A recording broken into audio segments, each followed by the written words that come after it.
Hi, I'm Steve Ferrell. Welcome to the 30-Day Meditation Challenge. If you're newer to this page, I'm going to suggest that you check the link in the description as a way to sign up for our newsletter so that you don't miss out on anything. The meditation that we're about to move into is going to be a visualization meditation. So the recommendation, as per usual, is to find yourself in a comfortable position, whether seated in a chair, cross-legged on the floor, against a wall, or even lying down is fine. For this particular meditation, I'm going to recommend that the eyes are closed because it is a visualization. That it might be difficult to visualize something in our mind's eye when the eyes are open and distracted.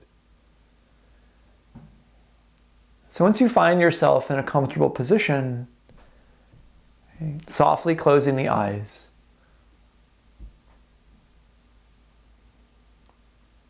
Take a few breaths here on purpose.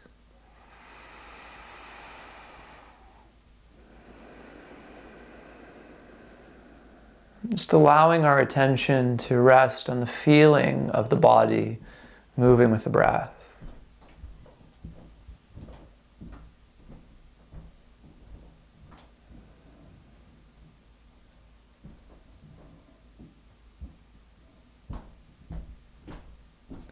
After a few breaths on purpose, allowing the breath to then become easy, effortless.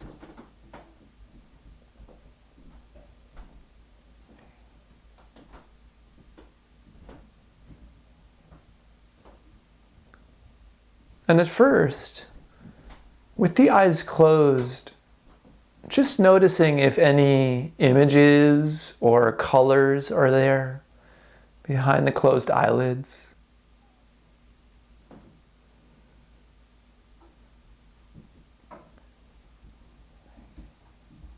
And also know that through this meditation, that if you don't find yourself to be a visualization kind of person, right, that's okay. That part of this meditation is a practice in visualization, not just doing the visualization as a meditative technique. Right? That we can start to explore the creativity of our senses. Right? If we don't find ourselves to be visualization type of people, then we can practice things like this.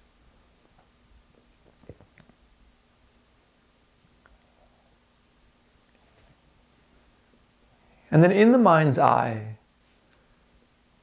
the invitation to imagine in front of you a blank canvas.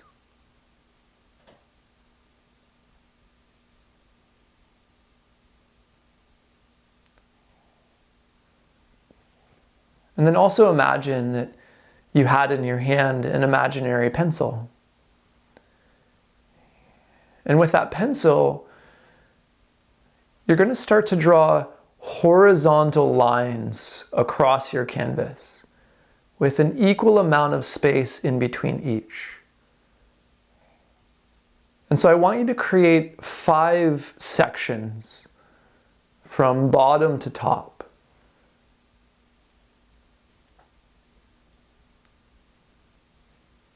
And so drawing again those horizontal lines to create a bottom 5th, 2nd row, 3rd row, 4th row, and then finally a 5th space at the top. So again, the canvas is broken up into 5 equal parts from bottom to top.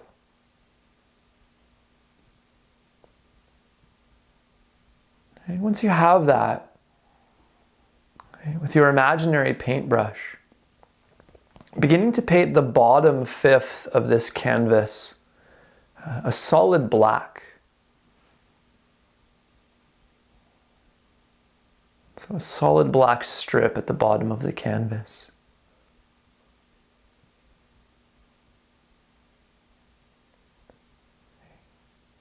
The next section above that will be a darker bluer color, maybe like a deep blue, verging on navy.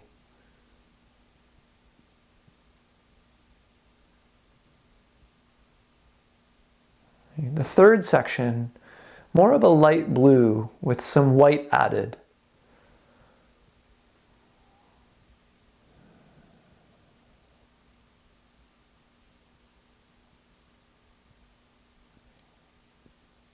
And these first three sections will be representative of water.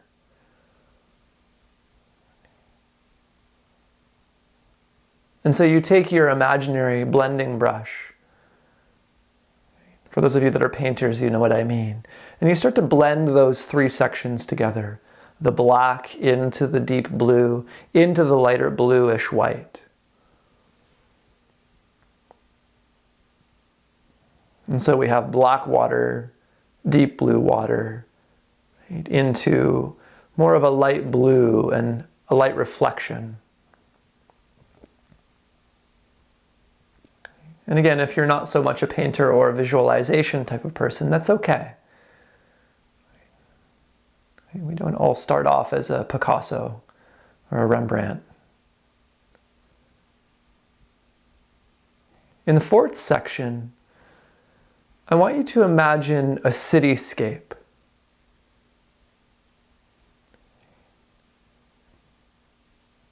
And that within this painting, the audience would be more so standing out in the water, looking at the cityscape from afar. And so the cityscape is mostly going to be silhouettes, no real fine details.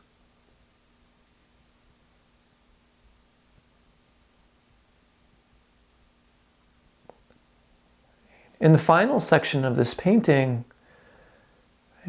sky. Whatever kind of sky it is that you want to imagine. It might be a clear blue sky. It might be a cloudy day. Some sun, some birds. Whatever kind of sky it is that you need to put in there.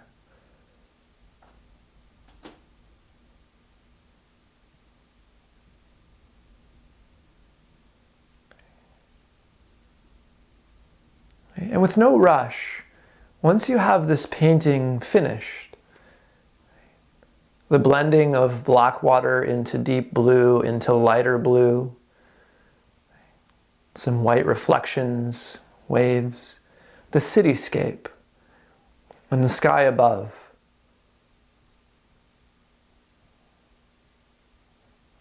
Imagine that you could take a step back and just see the whole painting.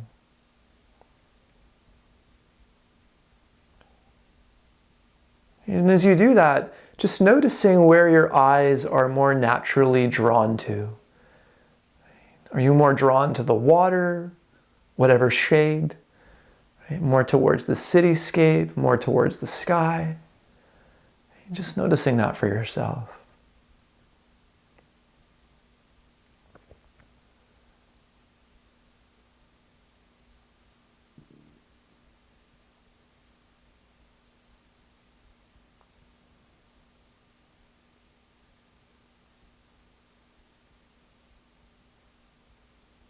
Noticing that your eye probably doesn't stay in one particular place for too long. Right? That it wants to explore the rest of the painting. Right? And that's okay, just noticing how that happens. Right? Where does the imaginary eye go? And also beginning to notice at the same time what kind of things are arising in the mind. Any language, opinions. I know sometimes for myself, when I finish my painting, I'm like, wow, I'm not such a great painter. I need more practice, mind painting.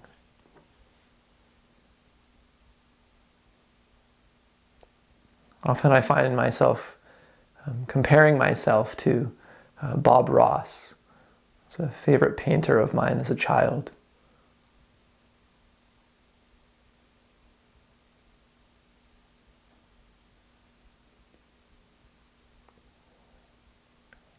And then from there, stepping a little bit closer to the painting, and maybe even imagining as though you were leaning in slightly.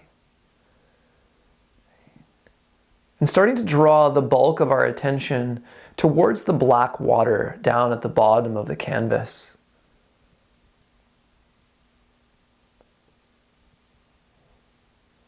But noticing as you look at the black water that you don't lose the rest of the painting. That in the periphery we can still see the deep blue, the light blue, right, the cityscape and the sky.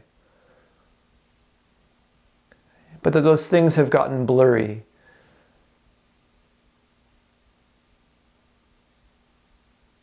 Maybe some of the language that we can put on that is that as we focus on the black water, that this is the foreground. And that the periphery begins to fade into the background.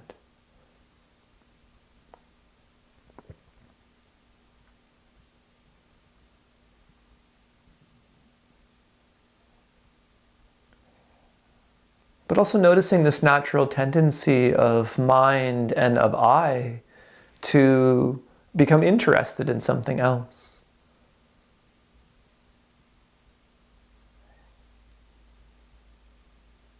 And so maybe our attention begins to divert from the foreground into the background elements.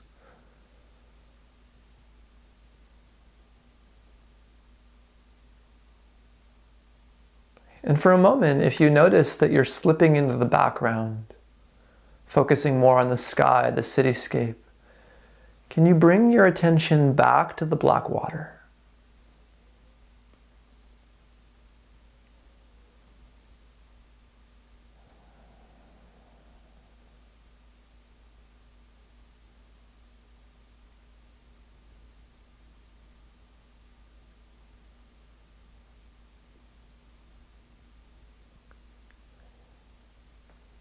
And then we'll begin to shift our focus towards the cityscape. And again, because it's more of a silhouette without any fine details, and just looking at the silhouette of the buildings, right, whatever sort of buildings it is that you've put in place. Being from Hamilton, Ontario, when I imagine this sort of scape, I'm either in the Hamilton harbor looking at Hamilton, or I'm maybe looking across Lake Ontario towards Toronto.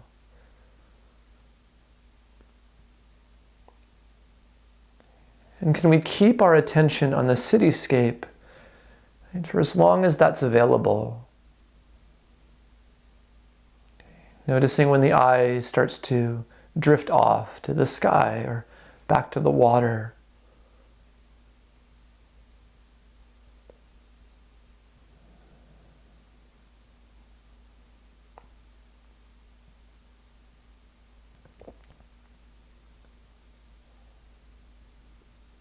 If you notice the eyes drifting to another section of painting, just noting that, acknowledging it, coming back to the cityscape.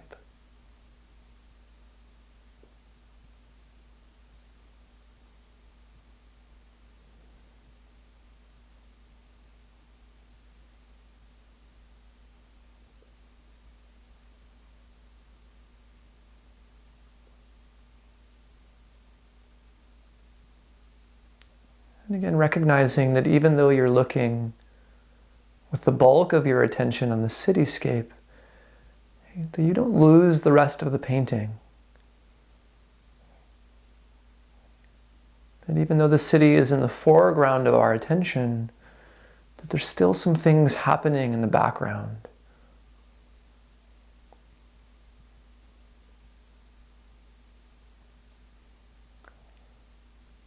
And it really is this relationship of foreground to background that makes the composition of the painting. Right? The foreground isn't much without the background, and the background isn't as much without the foreground.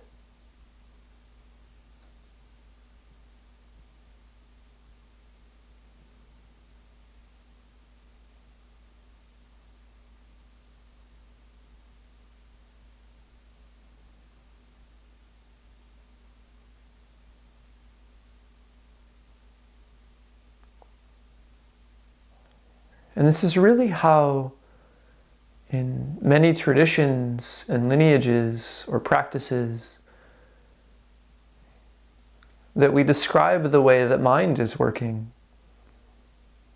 Right? That the mind is not just one thing. That the mind is many things happening at the same time. Things happening in the foreground as well as in layers of the background.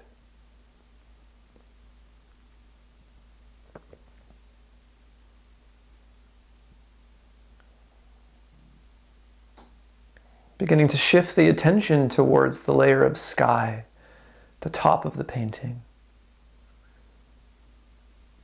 Allowing the cityscape and the water to be more in the periphery.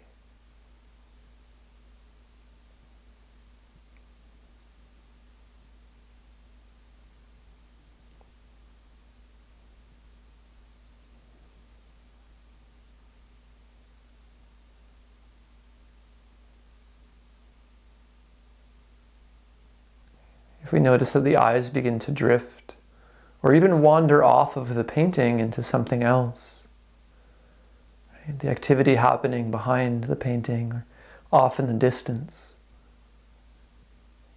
Again, just recognizing that, maybe even noting it for yourself, and coming back to see the sky.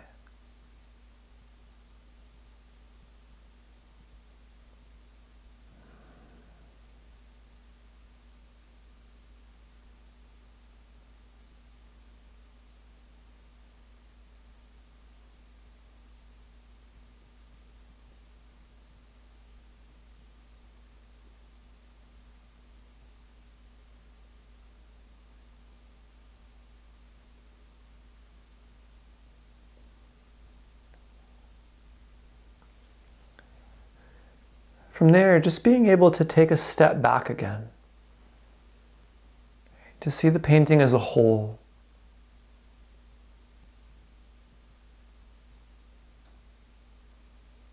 Things in background, things in foreground, the center of the canvas, the sides of the canvas. That it's all there. It's all happening at the same time.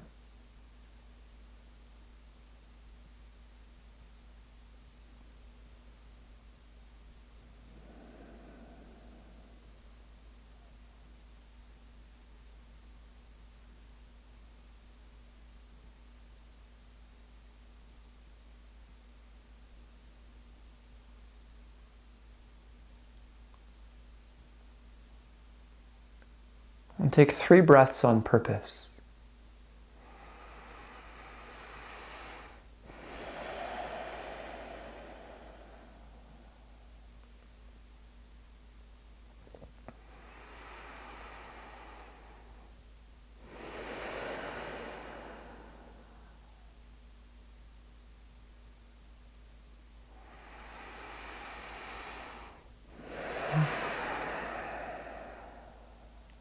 After that 3rd breath, and bringing some movement back into the body. When you feel that you've moved enough, allowing the eyes to open slowly, letting light filter back in. Things come back into focus.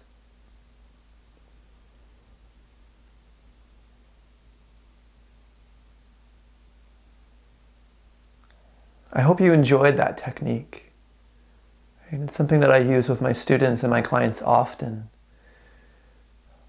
And one of the reasons why I love that technique is, again, it's a reinforcement just that the mind is not one thing solely all the time. That the mind is constantly working in layers of foreground and background. And then even in attention practices sometimes, which meditation can be geared towards. And even though we're doing something like feeling breathing in the foreground, it doesn't mean that the rest of the world begins to disappear.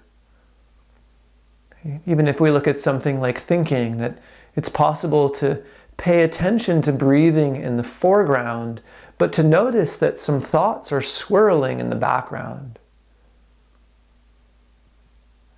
And that sometimes those backgrounds will slip forward. right? That we'll lose our focus or we'll get distracted. And in some techniques, when the background slips forward, the background becomes the new foreground. But that in some practices, especially if we have something more specific that we're trying to pay attention to, like the black water or breathing or a sound of something, right, that we notice that the background has become the foreground. Right? We recognize that, we note it, and then we come back to what it is that maybe we're supposed to be paying attention to, whether, again, the black water or the cityscape, right? The breathing, a sound, a mantra. But again, just as a reinforcement that even in moments of strong focus, that it's okay if we notice swirlings in the background.